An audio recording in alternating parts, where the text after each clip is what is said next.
Now this is Hollywood Unlocked. Wait, let me first establish, are you single right now?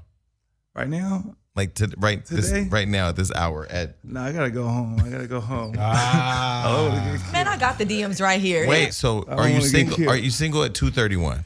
At 2:30? Right now, 2:31. Are you single?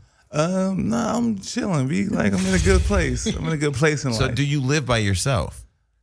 Like I said, I'm in a good place in life. You know. You know what? Why do men cheat? And I deal with this idea: can men be faithful? Can we? What is the answer to that? Because I've said that I believe all men cheat. I've said it. Well, here's the thing. When I was, even though my father died when I was 9 years old, when in my teenage years, I had this discovery where I found this picture, and the picture was of my mother, another woman in our family, and our father. And my mother was looking really, really distraught. And I began to ask the question, what's going on? Because this picture is telling a story that no one wanted to tell. Finally, I got to a family member that told me the truth, that my father had an affair. And my mother had found out about it. And so that picture is why she was looking the way she was looking. And so as a teenager, I began to ask the question, well, can men be faithful? You know, do all men cheat? And the women in my family would say, well, yeah, no, all men cheat. 99% of all men cheat. And it blew me away. I'm like, what? So what I began to say was like, well, first of all, can we be faithful? And if we can be faithful, how do we become faithful? What's the answer to that question? The answer is no, not all men cheat. However, I believe one of the reasons why so many men cheat to the degree where it can be said all men cheat is because of what I tackle in the book, this struggle between love and lust. As men, when we feed that lust, we become what it makes us. And when we as men do that, we become something unrecognizable. And especially going back to discipline. If you talk about a dating sense, if you have no discipline in dating, when you say I do, or you make the decision to commit, it's not a magic spell. It's not a magic wand. If you have no discipline, you don't magically all of a sudden get the power of commitment. Yeah. If you've never seen it in life, if you have no appetite for commitment and then you try to do it, if you don't have the right support and you aren't doing the work in yourself, for even the most, for even the man that's the most willing, if he's not doing his work, it may be hard. It's not like when you all of a sudden get with one person, you're just, hey, I got it. So do you still have the lust for other women? Absolutely. You talk about it in the book. Absolutely. And how do you control it because of your discipline?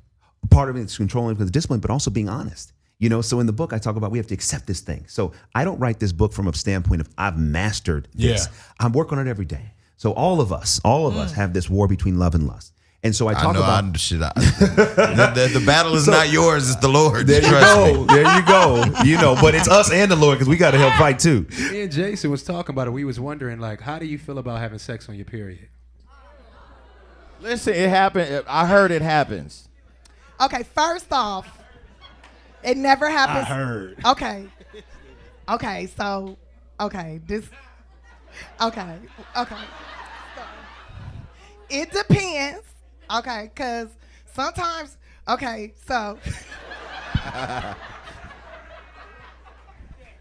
I'm not like, oh, I'm on my period, I'm about to fuck today. Like, I'm not like that, but like if I happen to like be having sex and it starts, then I'm like, I use it to my advantage. Okay, this one time I wanted somebody to be very confident. I felt like his self-esteem was fucked up. So what I did, I knew that I was on my period. He didn't know. And what I did was I took a bath so it could stop. And then, you know, you wait like 45 minutes and it come back down, right? So I took a bath. And then I had, you know, hooked up with him. And then when he came, I was like, oh my God, you killed the pussy. Look at you. And look what you did to me. It's a hole in it. And you punctured my uterus. And all this dick, I told you had a big ass dick. You fucked my shit up. And he felt good about himself. He was in the shower whistling and shit, washing his dick. Like, girl, you bled all over my shit. He whistling. I was like, oh, I can't walk. Please help me. Melissa Ford is back, and I don't know, people right now are sending this over to people and say, what the fuck happened? I know, I've been moving in silence, like very, very quietly, and this has been something that, you know, we've discussed, but it feels like the time is just right. Well, listen, everybody just online, there's all this speculations. By the way, Me and Melissa have never fallen out. We did unfollow each other a couple times because, we were trying to figure out, bitch, did you unfollow me? Nigga, did you unfollow me? But anyway. That's considered a falling out, though. No, there was no. It's social media. Yeah, we're friends in real life, but Okay, no, I mean, Melissa, you were the last time the viewer saw you. You were literally you had left the show and then you were involved in a near fatal accident. Yeah, it was literally the next day. It was my last show was Wednesday, June 27th. Really? Yeah. That's almost a year. Yeah. And you weren't here. You were taping Wild 'N Out. You were in Atlanta. And I want to say that it was Gio and I and whoever else was doing the show with us.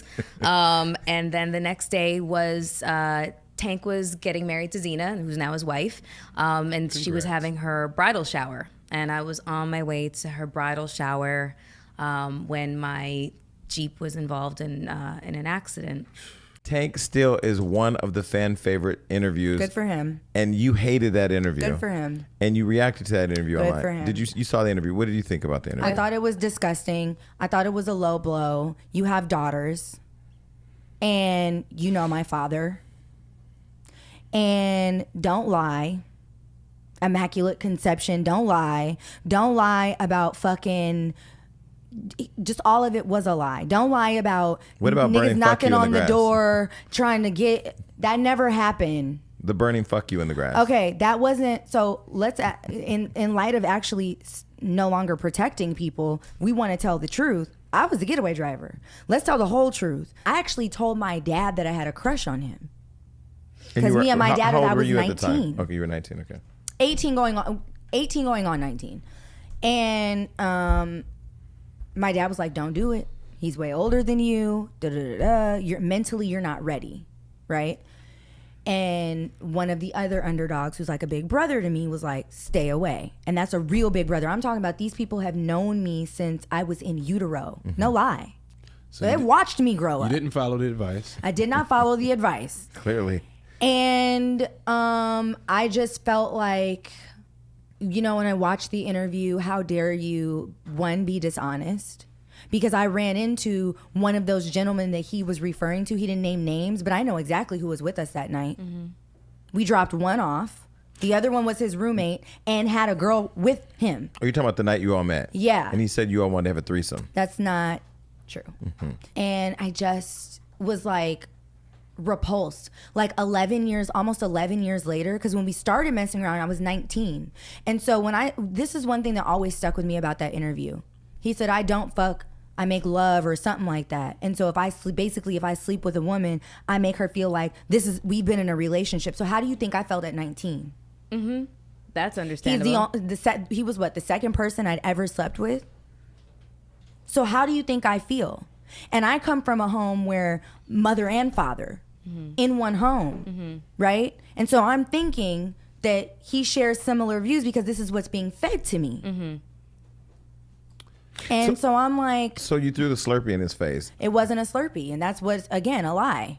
What was it? It was a cup of water. Okay. He was actually at the bottom of the driveway talking to Jennifer Freeman. Tank was. Oh, just saw her. And I was talking to... She was at the brunch. No, I know, but the story is different. He's talking to a guy in the story at the bottom of the hill, and then here comes the slow crawl of the car window open. Well, that did happen. Okay. So he was talking to Jennifer Freeman at the bottom of the hill.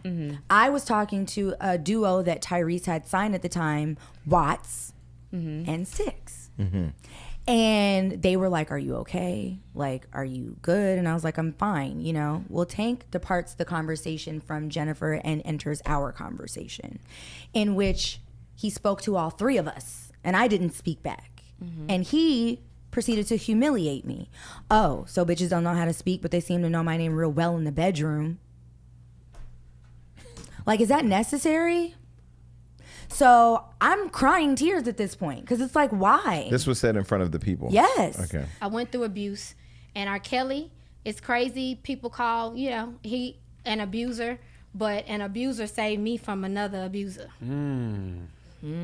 So people's stories are different with different people, and for people to reach out, networks and people to reach out to me. They've wanted you to say something negative. They wanted me to destroy him when he was already down. And my thing with that was, you don't know what I'm doing behind closed doors for those girls. You don't know what I've saw. And I live with him, so I know everything. Oh, wow. You know, I live with this man. And I know everything. All I know is if I talk, everybody's going to jail. How did you You look like you're getting emotional right now. I mean, I do. I try to, that's something for me that, you know, it's like a catch-22. You damn you do, you damn you don't. Conflicted. But if somebody saved your life when another motherfucker was trying to take it, I mean, you want me to just destroy the only person that didn't have my back? Like, for real. In this business, the only person that had my back was him. So you want me to, you've already got him. You want me to get on this show or get somewhere and sit there and destroy a person when nobody believed in me. And when I got my ass beat, that man called the record label and said, she's getting beat up. This girl is really gifted. That was the only person to fought for my country music. Nobody else fought for that.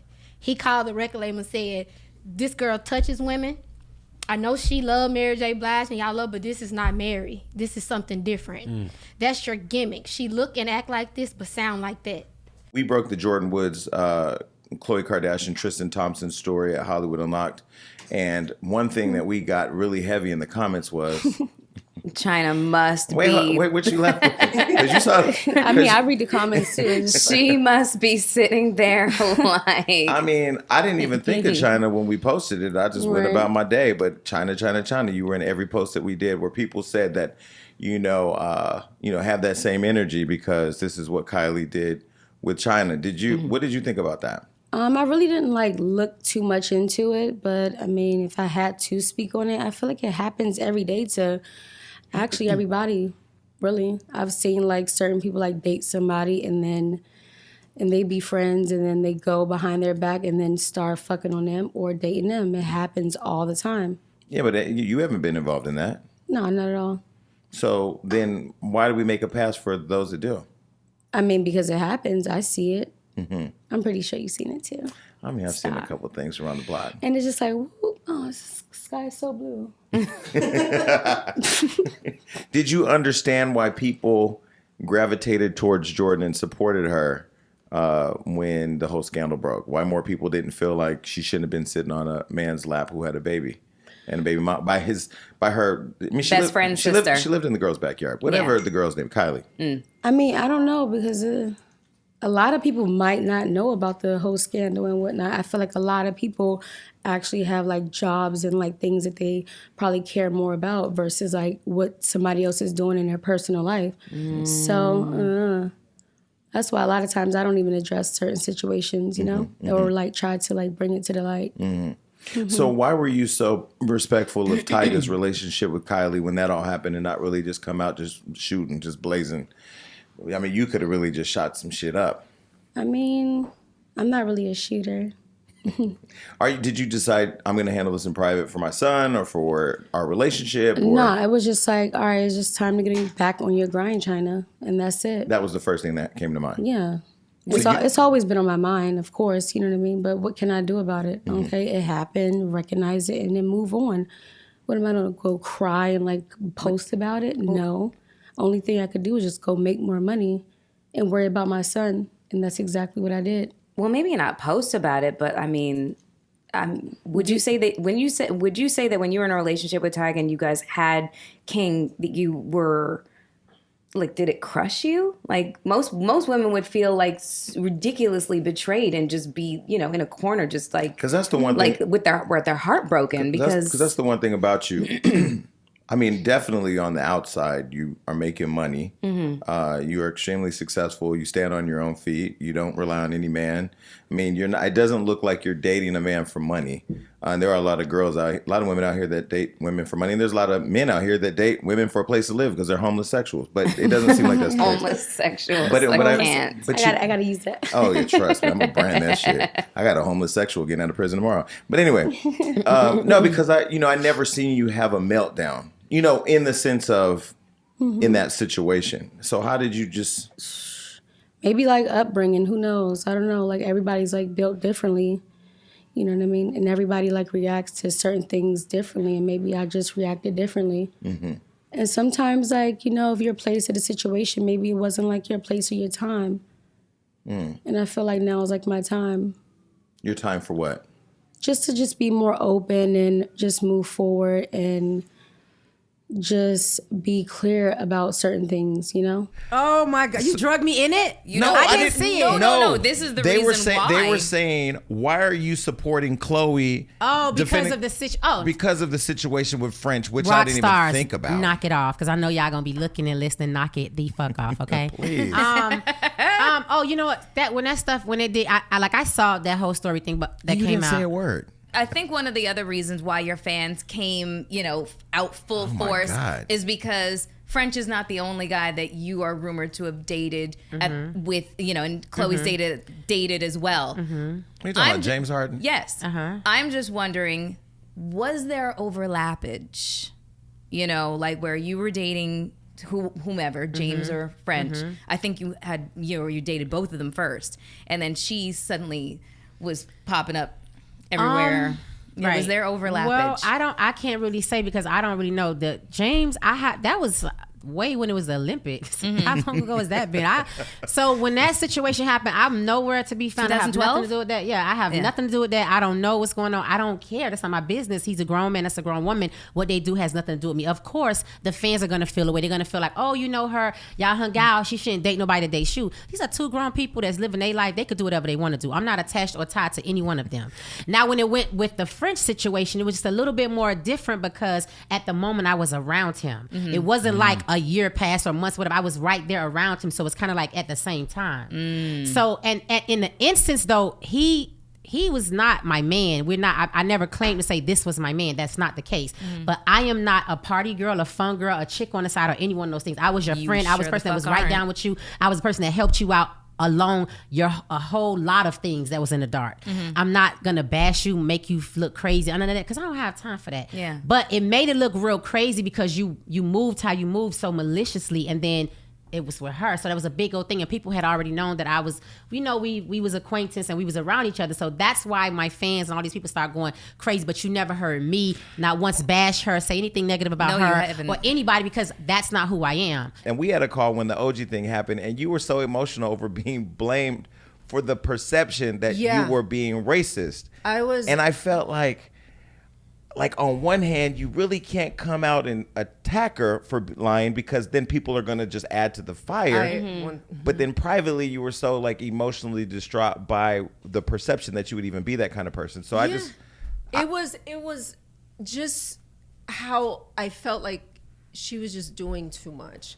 We film, we argue, shit happens, but this was going on after we were done filming, so I'm kind of like, what is your angle? And yes, so then it started becoming, I felt like, your mind sometimes gets the best of you. You think it's something way bigger than what it is. So that's why, I had reached out, because I'm like, okay, how do I handle this situation? Because yes, we are sensitive to, the colorism and racism. And I understand the day and age that we live in, but at the same time, I've done reality TV for such a long time. And you've also been under fire for using the N-word after old tweets were pulled of you saying that you weren't black, but now the whole African. Yeah, so that was going to be one of my. That was going to be one of my questions. Yeah. Is it seems like it's a very recent thing that you are identifying as Afro-Latina, and most people would say it's because of this. You're trying to diffuse the situation. Which one do you want to touch on? Wait, but this first? is what I was saying, and I really want you to take your time to explain it. Like, let's slow it down. There's a few things going on. Let's slow it down, because I know the answer to one of those things, but I want you to slow it down and just like explain it. Yes, I go and I post this this quote with the little laughing gif, and that's it. I didn't @ anybody. I didn't hashtag. I didn't throw a subliminal. She must have seen it and then made it about herself. So I'm just like, I don't connect this little fucking GIF in my phone to blacks, African Americans. Like, that's not a thought in my mind ever. Like, I don't think that way. That interview you did with 6ix9ine. Yeah. Where you could have talked to him about anything, and you literally said to him, stop. Try to school him. If you don't stop that, this is going to happen. You were basically talking about the people around him. And I remember going back to the Miami trip, my first trip, and seeing all the people around. Like you had a squad. We still do. But what happens is we move smart. And if you sell drugs, you can't be around me. It's been the rule for the last 15, 20 years. If you sell drugs, more power to you, love you, but I'm not getting caught up in no conspiracy shit. And why is that? Because I feel like a lot of artists today, like they still keep that energy around them and they don't know to move that way. Because they don't know no better. So 6ix9ine, I try to tell him, like, yo, bro, like with this, I hope you're not really doing it. I hope it's the clout chase. And he was like, nah, Joe, I don't get down like that. And then look what happened to him. And you know, this shit ain't a game. Like life ain't a fucking game. But when you gave him the advice, because it was, you could tell it was coming from the heart. You were really saying like, are you know, did you? But look how they did Bobby Shmurda, man. But you know what? It's the same thing with young Black and Latino kids. They don't know no better, and they out here thinking that. But when you got that light on you, you know what I'm saying? And then you turn around. It's happened to me, bro. I don't know how to explain it to you. Have you and Cardi ever met? I met Cardi back in like 2015, 17. Well, I'm talking about 15, like 17. She came to Detroit to like one of our big parties called like the White Party, and I came out to see her. Why has there's been like a weird thing the internet has tried to create between you two that I know doesn't exist, because she's never said a bad word about you. And you've never said nothing bad about her. I don't have nothing bad to say about her. It was all a misunderstanding. And since I have the platform to clear this up, because I don't know if I would ever be able to speak with her or whatever. Well, I'm gonna go tell her. You know, I like to tell. I'm gonna say no. I don't have an issue with Cardi. I never had an issue with Cardi. I like Cardi. I do, and you know, like we both come from the same world. You know what I'm saying? And making it. The internet is crazy. So back in like 2017. It was a post talking about like she got the spiritual Detroit award or something like that. And she's clearly not from Detroit. I remember that. Detroit was pissed. They like, you got the platform, you ain't gonna speak on it. In which I was kind of feeling like, y'all giving these out. It took me 3 years to get this. You know what I'm saying? To come out and do all this. I was speaking to Detroit, not her, because then I even spoke on when they gave other people it, and then. Even Delicious didn't have one, and you know she's one of Detroit's women. You know what I'm saying? She's on the radio and everything. Yeah. So that's all I said. The internet blew it up. Like I was hating on Cardi for getting it and this and that, and I wasn't even talking. I was really speaking for the city and just talking about them in general doing it too. They didn't even. It wasn't just her. You know, we're not gonna get too deep into it, but you're single now. I am. Are you happily single? I am. Really? But I you know what? I'm not looking for anybody right now. Because I think I still want to work on me. Like this is the first time in 22 years that I've been, and I'm scared. I think I'm scared. I have Really? I'm scared. No, because I know your shoes. DMs is lit with these young niggas out here who are like, getting dick pics and shit. Right. Like, come on, You guys. are. She gets dick all pics. the time, all the time. But you know what? That's not necessarily a bad thing. I mean, not for you. For me, it's just like hello. Penis. Like, what the fuck? Right. The fuck? I feel like it's What is that? I don't know. It's gross. So I have a girlfriend who's like, she's been married 17 years. Yeah. Her boys are, like in their, early teens right now. And she has no idea who she is without being a wife and a mother. Yeah. What does this journey of self-discovery kind of look like for you right now? What are the moments that you have where like, yo, that's I know that I'm smart.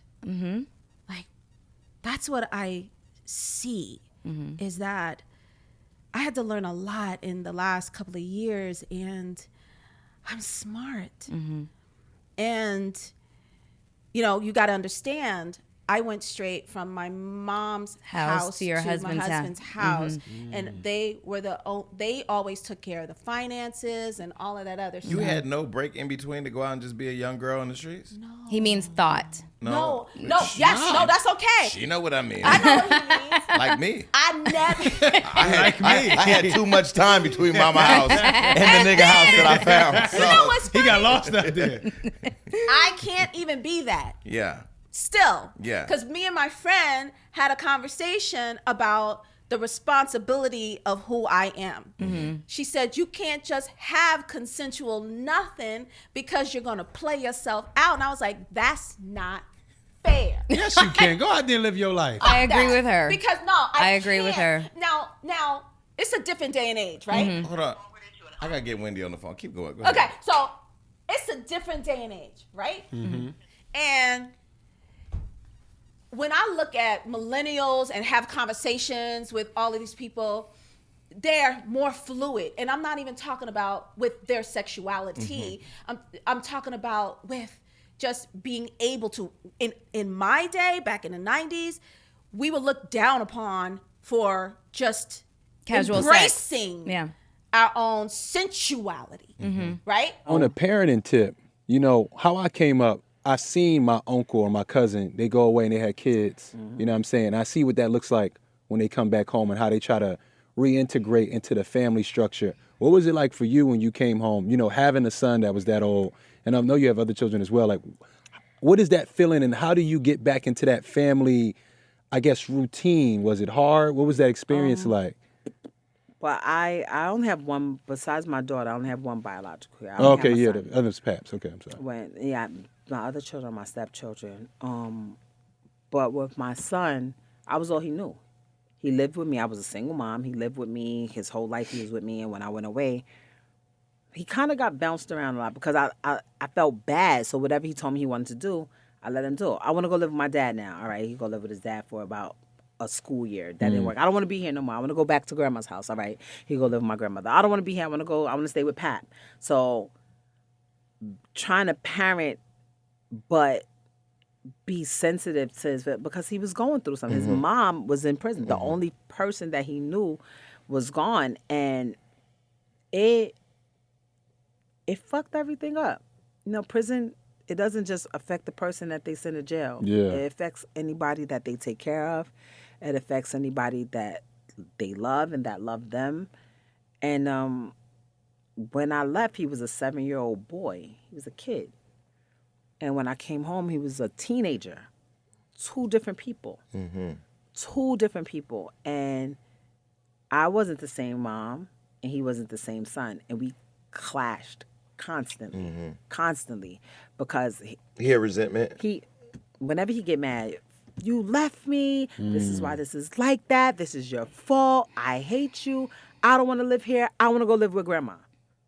Like, that's hurtful when really hurtful. You are in a 6x6 cell for 7 years and all you want to do is get home to your kid and you come home and your kid is like, but he don't understand. I don't want to be here. Yeah. I'm not talking bad about Big Kev. I would never do that. But when he punched his dad, did you feel like you raised a good boy who defended his mom? Because I didn't have that relationship with my mom. Yes. Like bittersweet? that's my boy. No sweet. It's no bitter. Just yes. But you know what? I love Kev. Also, big. Not in that way. Not anymore. But I want to get a divorce so that we can be friends. You know, right now it's just. But why'd you choose to handle it with so much class? I mean, you're allowed to be angry. Because I'm a classy woman underneath this yellow poof. I love it. And these stupid sunglasses and this dumb wig and the hot sauce sandwich with tomato soup and Sour Patch for dessert. And an iPhone. And a brand new iPhone. Okay. But I'm a classy woman. I went to charm school. You know, I know how to walk and balance a book on my head. Really? Etiquette school, yeah. Yeah. I want to see that. Yep. I try to look at everything objectively. I'm 42. My last partner right now, he's 27. So there's definitely an age difference. You what? 42. Yeah. Get the fuck No, out of 42. here. Sasha zoomed in on you. Kick the door open and call me Susie. God damn it. Trust me. Ask anybody I date. These knees ain't what they used to be. So I'm 42. Oh, Christ. I've dated younger. My why is this? I try to look at everything objectively. I don't see it like if you were to date, and I've told you need to be dating Drake or whatever. If you date younger or ASAP, all of the guys I'm dating are younger. right? Guys I'm dating are younger. I don't understand. I've never got that concept. I don't understand why that's a big deal. What? That the you're- age gap? Yeah. Were you surprised by the question? You know, I always tell Nico this. I didn't even know what age Nico was because of his intelligence. I like, even if you ask him, I was kind of like spilling all my beans to him when we met. I mean, he was just like my therapist. I should pay him for the first couple of months that we were talking because I feel like, you know, he would just like go to sleep with me on the phone and just be so supportive. I just didn't, you know, understand it. And I still don't get how mature he is. And I think that even in regards to myself, I think he's a little more mature than me, which is really weird because he's so much younger than I am, 14 years. So, I mean, I don't know. But do you think there's a double standard to women dating younger than men dating younger? I just feel like it depends, you know, on the person because, you know, like R. Kelly's like. Well, his age ain't nothing but a number was like 30 and 15. So that's a different situation. The double standard is that women get judged for dating younger and men can do it all day long. A 70-year-old. Trump and his wife. Hugh Hefner. He was 80, 90. His girls were regularly 21 and no one batted an eyelash. But let us date somebody 5 years younger. You cradle robber. It's just like, slow the fuck down. Who's saying this stuff, though? And I ain't a cougar. You say people. Who's saying this stuff? Hi. Have you ever heard of social media? But is it women? Is it men? Like, what Usually, let them finish. Usually it's men. I caught it. Wait, what? No, I caught it. Wait. She said she's not a cougar. I'm not. She's not a cougar. No, I'm not. No, a cougar, you would have to be like twice your age where you are now. It's like right? a cougar starts around 46, 40 towards But 50. See, I told you, babe, I'm not a cougar. He actually thought he had a cougar. He thought he had a cougar. She might be entering Puma territory. No, she's not. A Puma. I've been a Puma for a while. I'm a Puma, bitch. Wait. I like that one. Wait, he didn't call you a cougar. He called me a Puma. I'm a Puma. It's gonna be some stuff come out probably next year where you can be like, dang, Tiffany was out here on a whole mission. Yes, I was. Yes, I was. I was getting up and collecting. Does it have anything to do with that call you just got? With this call right here? No, this ain't gonna happen, man. That's gonna be the homeboy. My sisters messed that up for me last night. My black sisters was trying to secure the man for me, and they scared the hell out of him. Well, it's funny. The fourth candle she lit last night was for any man that wanted to be in her life. So I was sitting there with my gay ass like, okay, you know, if I had a girl, this would be her and Rihanna. So I try to go to, but then Shantae Wayans was up there. Every man, gay man, lesbian, and man was up there trying to get you last night. Yeah. My cousins pulled him up to the stage, and like they were trying to get Common to come up to the stage. Who's him? Well, you know who I got a crush on. Well, I had a crush on him. The crush is dead now because my sisters killed it. You think so? Man. Was he there last night? Yeah, he was there. Was that tall, light-skinned guy? That was number 27 from the New York Yankees, Giancarlo Stanton. And I've been trying to meet him for over a year. I've been trying to meet him, and we talk on Instagram. You was taking your time. No, I have not been stalking him. I have been putting it out there. John Mayer told me what I needed to do to draw him in. What was that? Can you please tell the story what John Mayer told you to do? John Mayer. Light a candle. Now everybody needs a friend that tells them to do some shit like this. Please tell the people. John Mayer says, if you got a crush on somebody that's a celebrity in the eye of the public, what you do is the next time you have an interview, say, oh, this is somebody I'm interested in seeing, or this is someone that I'm dating. Just flat out lie and say you dating. I'm with them already. So he said what the media gonna do is they're gonna post it, your picture next to his picture, right? And then he's gonna see that. And then in the back of his subconscious, he gonna be like, well, she kind of hot. Yeah. She attractive. I mean, she got stuff going for herself. Oh, that's brave, though. That's just really jumping out there. Maybe I could date her, right? Would you do that? Because that's brave. Oh, I did it. Okay. Oh, no, she did it. She did it. Okay. No, so is that how he showed up at the bat mitzvah? We were all I'm so fucking mad. I get this close to an exclusive thing, and I don't get it because me and Charlamagne were sitting there like, who is this tall, light-skinned nigga everybody keep walking up to? And here you done stalked the man into your relationship. Stalked him into my womanhood. That's what I did. I mean, I didn't stalk him. I manifested him. That's what every woman was coming. Girl, you manifested him. He's here at the party. You manifested him. You got superpowers. Yes, black excellence. So me and her and Wendy have a FaceTime call. Wendy Williams have a FaceTime call, and she's like, we gonna hang out. I'm like, yeah, we gonna go to the strip club. We gonna do this. She's like, She's like, no, we gonna go to the Yankee game. She's like, what? She was like, that's where the niggas at. I mean, if you gonna look for a man, I say look for one with a contract. But then when she ended up taking us to a Broadway play, and Wendy, that was a fun experience. That was a very fun experience. See, what I like to do when I go out, before I go with the ratchetness, I like to start out with a little classy. No, mellow. I like to start out a little classy. We'll go to a play, maybe go to a museum or something like that, go to an auction, something classy. And then we go to the full ratchet. Then we go to the strip club, or we go dancing, or we go, There's a picture of you online in some gray sweatpants, and everybody's like, "Oh my God, this anaconda!" Like this is your friend talking. I don't care, but for the millions of people that follow us and watch this shitty show, who are like, "Jason, you gotta ask him about this gray sweatpants." Was that just like a thing that just happened that day, or was? I don't really know, bro. Like, I don't know. Do you want to bring up the picture, Jason? Do you have it? Well, we'll put it on the screen. It's, I mean, the women watching this, all the women are sitting at home. So what do you have to say about it, bro? Well, I can't ask you the question. They just want to ask, like, Melissa, you ask us. Tell me, what do women want to know about it? Or ask me. Okay, so I have this meme about gray sweatpants. So it's a guy wearing gray sweatpants and his girlfriend. So you like guys with gray sweatpants? Well, the meme. No, I'm asking you. Yeah. No, she likes guys with really large penises. She's said that on the show. No. But my daughter, she may be watching this interview. Okay. So you tell me, you like guys. So the meme says, where are you going dressed like a slut? Yeah. I mean, what girl doesn't like gray sweatpants? Melissa, ask the question. You're a journalist. Do your job. Okay, please. I'm trying to word it so that a 9-year-old will not get offended. She is not watching. She is in school. She's become as smart as her father. She is not worried about this show. Go ahead.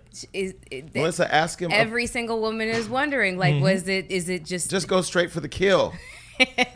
Is it actually? Shit, no, Jason. Ask the question. Let her do her job, bro. Thank you, Serge. Do your job. Yeah, go ahead. Ask the way you want, okay? But don't. Did you have a banana in your pocket, or is that just the way it is? Well,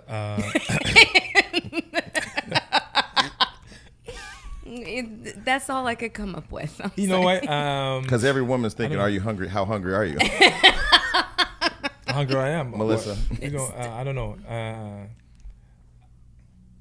You know what? It's what it is. Like, I don't know. I don't know what to say. You know what? I don't really know what to say, because I feel like even if you have something, you cannot say like, I have this, right? So. Right. If you why? have To say that? If you have the magical unicorn. You tell me why I have to say it. I have no idea, because I don't have one. But you're blushing, and you typically don't blush. I am not blushing. She's absolutely blushing. This is rouge. You ain't had it on the last show, but okay. So speaking of being very private, this is just the one pop culture moment. I say to Serge, I said, Serge, you got to come on the show. He goes, you're going to be messy. I said, I promise you won't be messy, because I really like Serge Ibaka. He's a great guy. Yeah, he does. But when I show up to work, I have to ask questions that the fans want, or else they talk shit to me, Why are you going to talk shit to you? Why? Well, I mean, we were kind of waiting a little long today. I thought you were standing us up and leaving us waiting like you did Carrie Hilson. But most people are going to want to know, because it's been so long that this relationship has ended, but still there's no closure. You just say it's been so long. Why I'm going to be here talking about something I don't know why people want to know. Especially, she may have someone already in her life. Why I'm going to be here to talk about it? It's like you, Melissa, why? I'm gonna say something. I'm gonna ask you questions. Oh, Christ. So no, it's not. Okay, go ahead. Let's say like we learned deflection from Wendy Williams. We'll come back to that question. So let's talk about your body. So you recently had some work done? You had to. Did I? Yeah, come on. We just put it out there. Let's rip the bandage off and just say I had XYZ, or just say I don't want to talk about it. Who said that? I mean, I don't know. The streets are talking. I'm out here. What's the street saying? I mean, listen, the streets said that you had a little work done recently. But I want to know. The streets say a lot of things. I can't reveal the streets, or the streets stop talking to me. Okay, well, you reveal it and I'll reveal my secrets. Okay, so let me ask you, have you had your breasts done? What you think? They look great. They look like? I mean, I haven't seen breasts in a long time beneath the shirt, but they look amazing. They look too perfect, huh? No, you look close to perfect. I do? If perfect had a definition, your picture would be right next to it. Is that right? I think so. I'm your type. She's good at deflecting. She's excellent. I need a 4-figure nigga, but back to your breasts. A 4-figure nigga. You got a thing for breasts? Are you open about having work done, or is that a private thing for you? I know a lot of women who've had a lot of work done, and I feel like that's a personal decision. I feel like it's only a problem if you're doing it for the world or if you're doing it for somebody else. So I'm an advocate of women feeling good about themselves. Yeah, and it's their body, their choice. Their body, their choice. You said it right there. So if Sweetie, you better stop fucking with me today. Excuse my sick voice. So is the answer no? I thought I answered your question. Did you? Did I? You said it was a personal She's answer. funny. Go ahead, girl. He over here just talking a whole bunch of pish posh applesauce. I was gonna say, so That rhymes. if it is a woman's choice to Mhm. have surgery or not, why does she have to own up to it? Why does she have to answer the question? 'Cause like, people are society-wise? nosy. You know what I'm saying? Like, what is it about society that's like, you have to tell us? You have to tell us. Even for my women with natural body, shout out to them because they do exist. Like a woman can't have a great body shape because I know women who have 100% real body shape who deal with people coming at them talking about you had this done, you had that done. My homegirl got big old boobs, big old boobs, and people are always talking about she got her boobs done. And people are pulling me aside. Okay, girl, just let me know. Like, I love her boobs. Like, who's her doctor? And I'm like, those is real. Yeah. So it's just people be nosy. Yeah. But I That's all it is. thought you've always been cute. So it's not a matter of whether or not you're cuter now or cuter then, or whether it's right or wrong. Well, you know what? Money make you cute. But listen, once I get I know that's right because I was looking at some of my pictures and I'm just like, once I get Child. the big check. I wanted to ask you about the movie Notorious B.I.G. So your story played a huge role in that. Did you have a lot of interaction with the executive producers and just the script writing, et cetera, et cetera? Did they involve you in that process, or did you watch it like, okay, wow, I didn't know that happened, and I didn't know that happened, I didn't know that happened? Like, how involved were you in that? Well, People always want to know that. I'm going to touch on this briefly because I think everybody already knows my answer to this, but I hated everything about that movie. I hated it, wasn't involved in it. I actually had to get my lawyers involved, in which I ended up getting a check from it. And that was the only reason why I just whatever. But it was greenlit. It was shot without my permission. Everybody knows this already. But how do you green light something that represents Right. somebody that's alive? Yeah, somebody's likelihood. How do you even pick someone? Because I'm sorry, I wasn't. I was not okay with that. No, everybody wasn't okay with that. No, but some people are like, why? Oh, I'm like, She's a great actress, but there's no likeness. There's no. She would no. But again, if the person is iconic and to the culture and important to us, and it's still here, you can pick up the phone and call them, and if they say no, it's no. Yeah, I would have never picked her ever.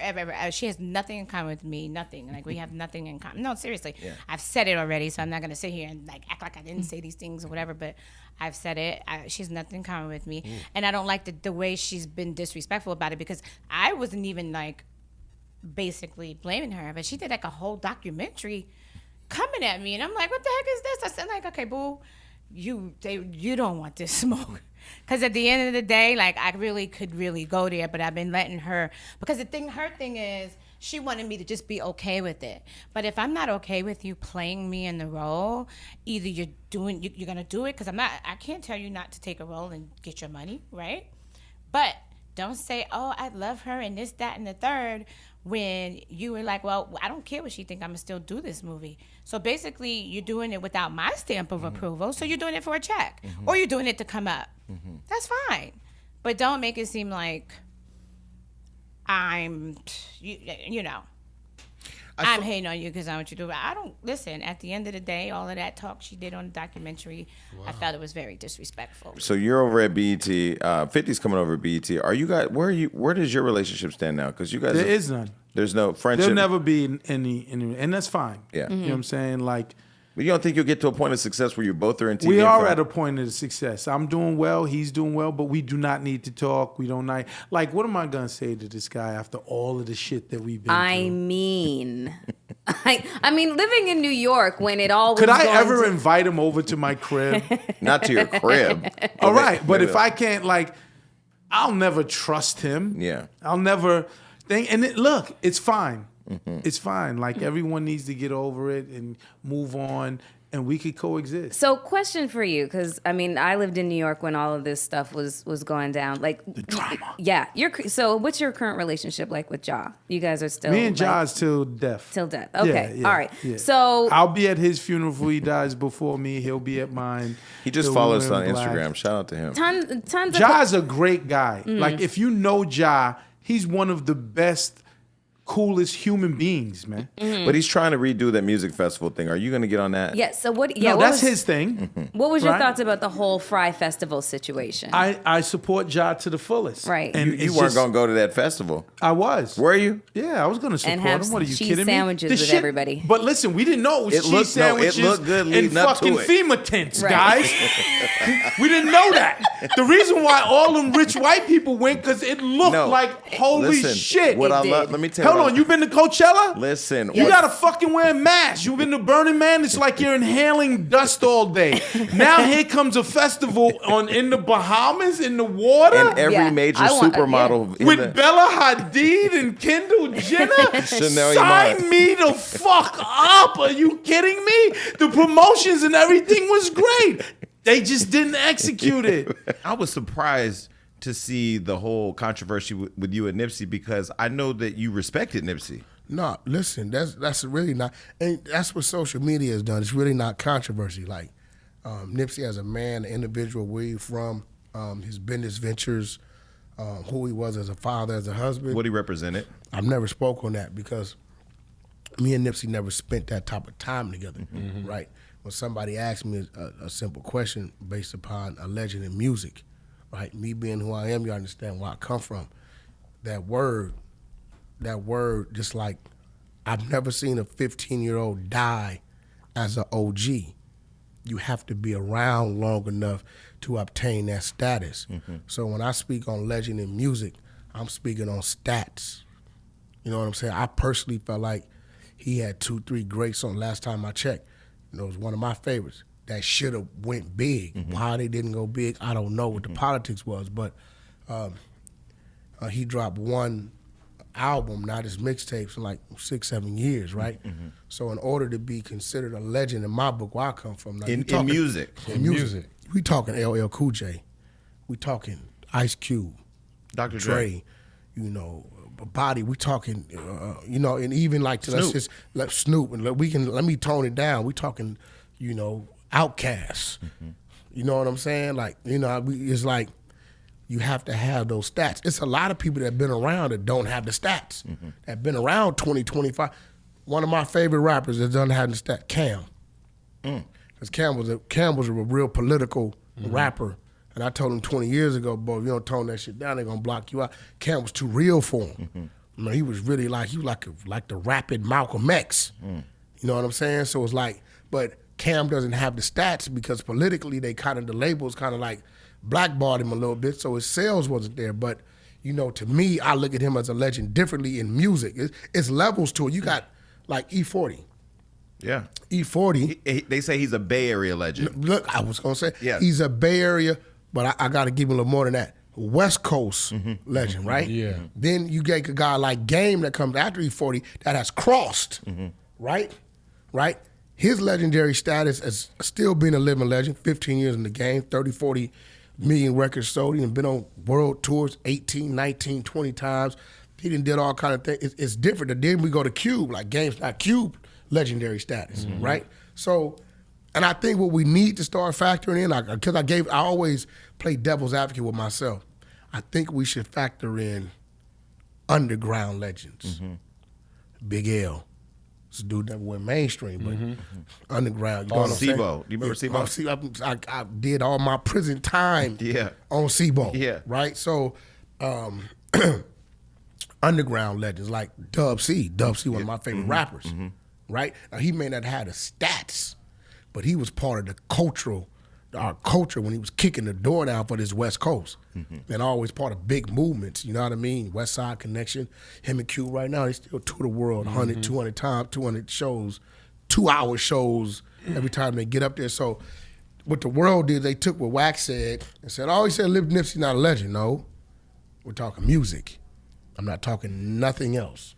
I think Well, Juice WRLD just died, and people online were saying he's a legend, and I'm like, I like Juice He WRLD. ain't been He was around. dope. He He had was great dope. numbers, but he ain't been he's not a around legend. long enough. But I feel like that's where you and Jason are similar to me. When people question your point of view, y'all double down.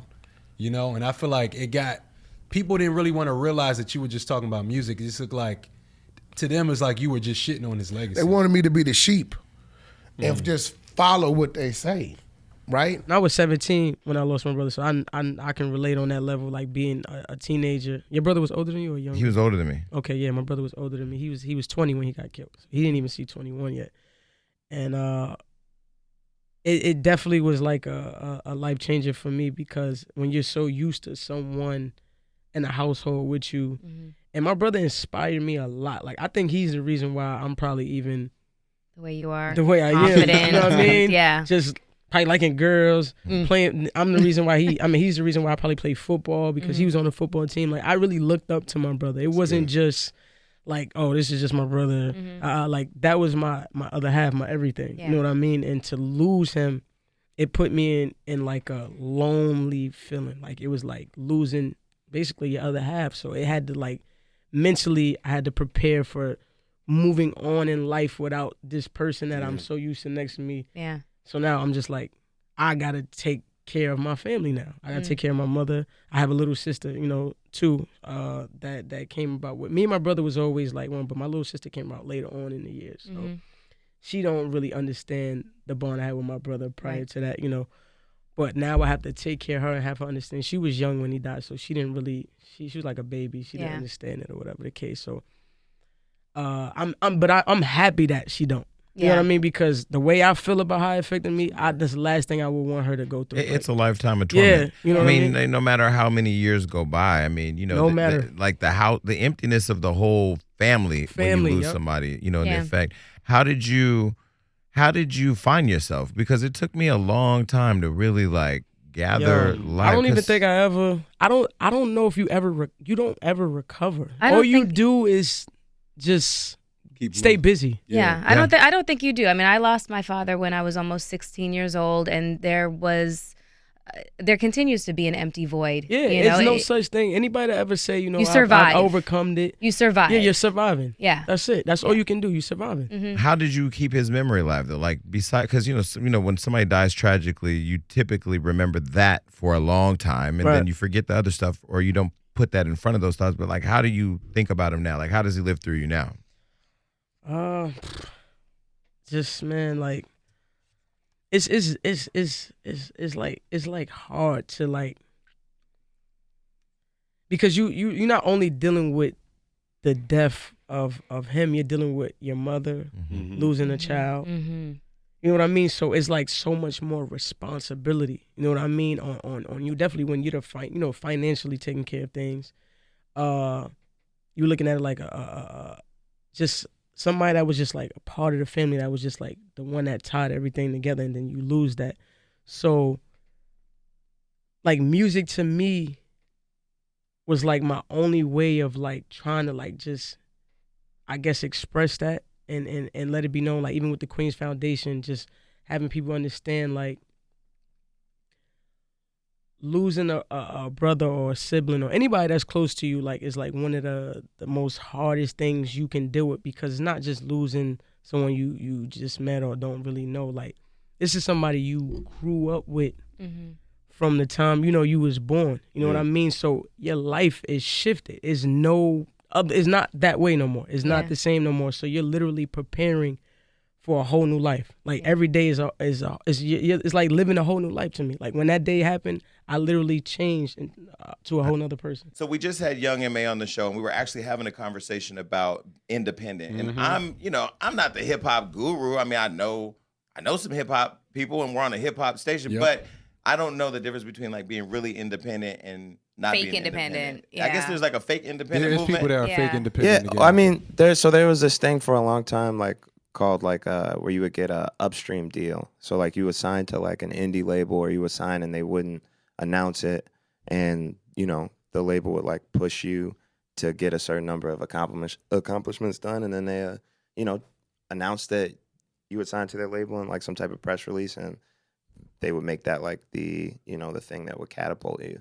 And I know a lot of people that did that, but that's not necessarily like fake independence. I don't necessarily think that that's fake independence. I think like if you're not signed to a recording deal, like I think that makes you independent. I think it's even more if you don't have like a publishing deal or a distribution deal and stuff like that. But I think the independence thing specifically comes from just the fact that, you know, we all have been making music. Like anybody that makes music, you know, sang in a talent show or you would sing in the shower or whatever you did. And then you become a recording artist once you signed a recording deal. And what that recording deal does from those record labels is they take your masters. You sign them the rights to royalties, to payments, to, you know, to just do everything on your behalf. And I feel like I just don't think that's a good idea in 2019, 2020. Like that's archaic. Like they were doing that to people in the 50s and 60s, and they still do it today, even harsher. But yeah, I think like. But as a young person, you know, and young artist, when you're, you know, trying to achieve, you know, that instant gratification of fame, how do you maintain that strength of self to say, no, my masters will belong to me? You know what I mean? Yeah. You want them to shop you. You want to be put on the larger stage. But how do you say, I will not compromise myself as an artist? I believe in myself. I'm keeping my masters. Sometimes the fast money look good, but when you have a vision and a really clear vision, it's not always as smart. Yeah. The thing is, you just don't need it anymore. Like when they first started recording labels, it was because people couldn't record by themselves. They couldn't just, they didn't just have studios at home. Yeah, or marketing or the internet. Like it's like pushing the music, recording the music, like making all those things happen are doable. And fame is the easiest thing to come upon in 2019. Like you could get famous off of a IG video. You could get famous off of. You could go to take a picture with Beyonce, and then people say you were chasing her through the Rock Nation brunch. Wait. Oh, I thought you were talking about me. No, because he has a moment with Beyonce too. She was chasing him. Well, she didn't chase him. She popped in on him. That wasn't my video. It was a pleasant surprise. I digress. But my thing is, who instilled that in you? Is that something you and you're only 26, like. You're young and so smart, and I look at your Instagram. You followed me. I'm like, he made a mistake. Like, he's so fucking perfect. Like, why? You know what I mean? I met your dad. I met your brother. Yo, thanks, man. How do you get that at that age? I think my parents, for one, definitely like been just like anybody's parents, or I guess most people's parents, like highly influential in my life. And then also, like, I feel like in the beginning, it was kind of just out of fear. Like, I remember my mom telling me before I would go on these trips to New York, I was 18, 19, like trying to like, you know, shop for a deal after I did the tour with Donald Glover.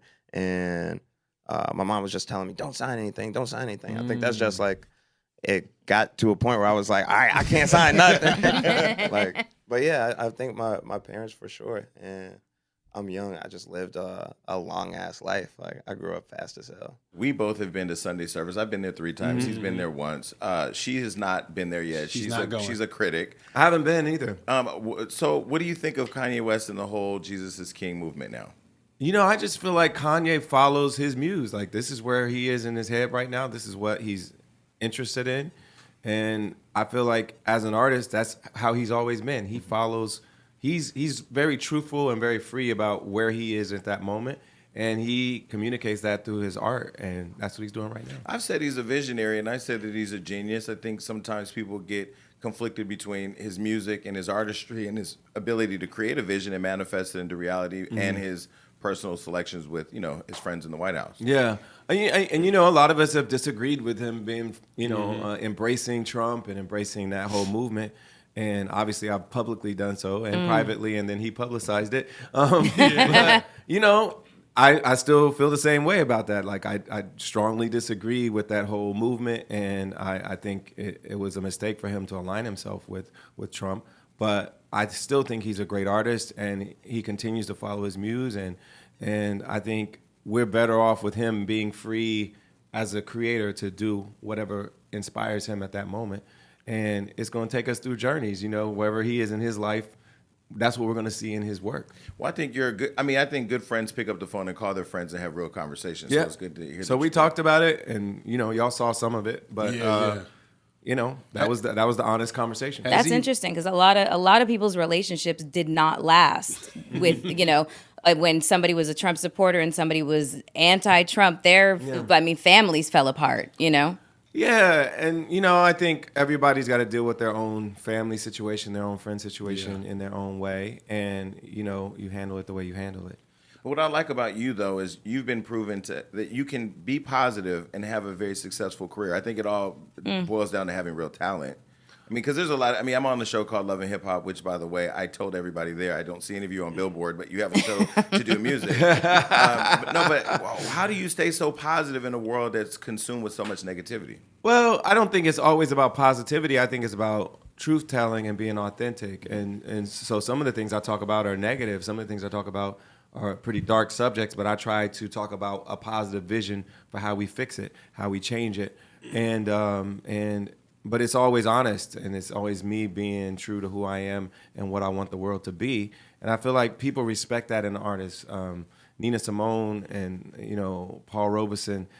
Nina Simone said an artist's duty is to reflect the times that they live in, and then Paul Robeson said that we're the gatekeepers of truth. And so I feel like that's part of what artists are supposed to do. And the artists I grew up loving were artists that did that. Now this is Hollywood Unlocked.